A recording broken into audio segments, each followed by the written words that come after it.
Hello, my loves, and welcome back to my YouTube channel. Today, we are reframing the soft girl era in a way that heals your nervous system.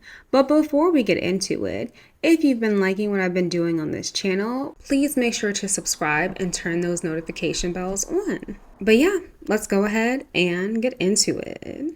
So I've been talking a lot about bimboism and the law of assumption this week on social media. So many of us have a wrecked nervous system, and that is due to the extreme work expectations and money expectations of modern day. It's due to technology completely changing how we interact with the world and each other. Basically, we are the wild, wild west with everything right now, and our nervous systems are overloaded. Now, I've explained in previous videos the downfall to my nervous system, and I have been posting more about the rise of my nervous system. And today I want to talk about how the soft girl era, the soft girl trend that was really popular last year, could be a key to more people understanding their nervous system and healing their nervous system. The soft girl era really took a left turn when people were refusing to add nuance to it. They were refusing to add intersectionality to it. And when you fail to do that, it is always going to collapse. People are too, I wouldn't say that they're aware of themselves. We're getting there, but more people are understanding themselves. And so they're going to want to have nuance when you're discussing these topics. How I look at the soft girl movement and how it should have been is that women understanding that they deserve pleasure. They deserve to feel pleasure, they deserve to feel safety, and they deserve to feel safe within themselves. I also looked at it as an opportunity for neurodivergent women, and especially very traumatized neurodivergent women, to ease up on themselves a little bit. Take the sword down, the metaphorical sword, put the sword away and just relax for a little bit. The soft girl era and the soft girl movement is not meant to be this leech off the world type of thing. It's you getting what you are owed. And women, especially Black women, are owed so much. And I definitely feel like Black women could benefit from the soft girl movement with some tweaking to it. So first of all, romanticizing your life, which was a core part of the soft girl movement, that does not mean that you live in complete la la land. So many people thought that to romanticize your life meant to reject all responsibilities, saying that you are in a situation that you may or may not want to be in, and you are going to make the best out of it. So say, for instance, you have to go to a job that you absolutely hate. But before you go to that job, you're going to make a fancy French coffee.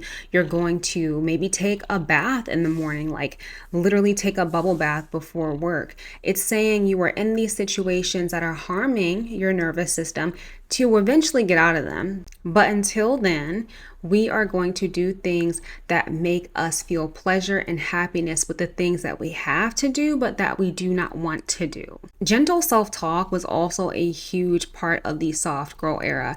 I am a firm believer now that if someone is going to attack you, or if someone just does not agree with you, they're never going to agree with you. And you trying to over explain yourself to somebody who is set on misunderstanding you is only going to wreck your nervous system further.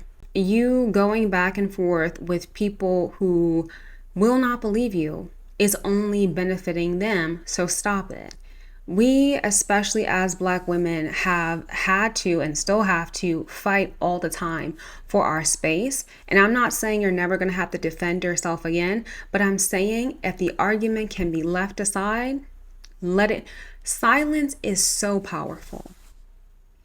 Silence is so powerful. And the more that women as a whole step away from this arguing with people who are set on not believing us, the more they will listen when we do speak. I want you to look at the pleasure for yourself and taking care of yourself as a part of not just restoring your nervous system and your health, but restoring generational nervous systems and generational health.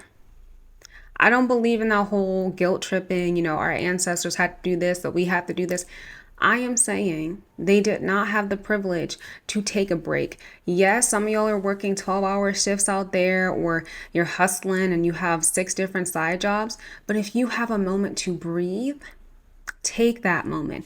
Look at it as you nurturing your past self, okay, your past lives and also your ancestors, and you nurturing future generations. Sometimes, especially for my people pleasers out there, we have to think about other people and think what we're doing for ourselves is helping other people before we just bring it back to ourselves. Combine this mindset in everything that you do, even how you take care of your body. There will forever be controversy around women's bodies, but especially as more people are understanding how women's bodies are directly linked to money, capitalism, corporations, they have to profit off of our insecurities.